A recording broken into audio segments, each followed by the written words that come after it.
से कि कितना आपका उत्पादन हो जाता है। स्वाभाविक रूप से आम की फसल फरवरी मार्च में उसमें बौर आने शुरू होते हैं और जून जुलाई में फसल तैयार, यानी कुल 6 महीने की फसल होती है। और 6 महीने की इस फसल में, और हम साल भर का भी मान लें, अगर अन्नदाता किसान चाहें तो इसके लिए बहुत सारी चीजें कर सकता है। मैं एक दिन देख रहा था, एक औद्यानिक फसल के जुड़े हुए किसान से मेरी बातचीत हो रही थी,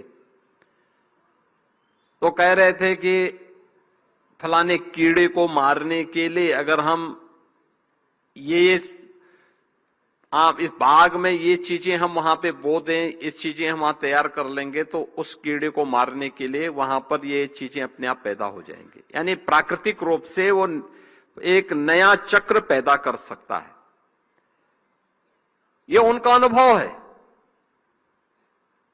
लेकिन उस अनुभव को प्लेटफॉर्म न मिलने के कारण वो अपने आप को ले तो उपयोग करता है, लेकिन व्यापक पैमाने पे उसका लाभ हो सके और उससे किसान की अतिरिक्त आमदनी भी हो सके, इसको जोड़ने का प्रयास नहीं हुआ।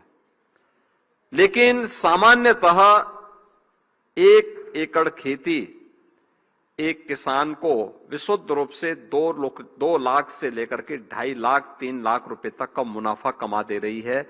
आम की फसल ने इस बात को साबित किया है और मुझे लगता है कि एक सामान्य किसान इससे अपनी आमदनी को कई गुना बढ़ा सकता है। ये तो मूल फसल है।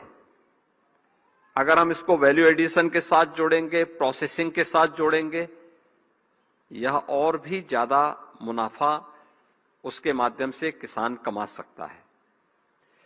एक्सपोर्ट के लिए अगर हम तैयार करते हैं तो यह उसकी ताकत को और ज्यादा बढ़ा देता है, और ज्यादा बढ़ा देता है, उसके मुनाफे को और ज्यादा बढ़ा देता है। और इसीलिए यह आम महोत्सव उत्तर प्रदेश से ही नहीं बल्कि देश के अन्नदाता किसानों के लिए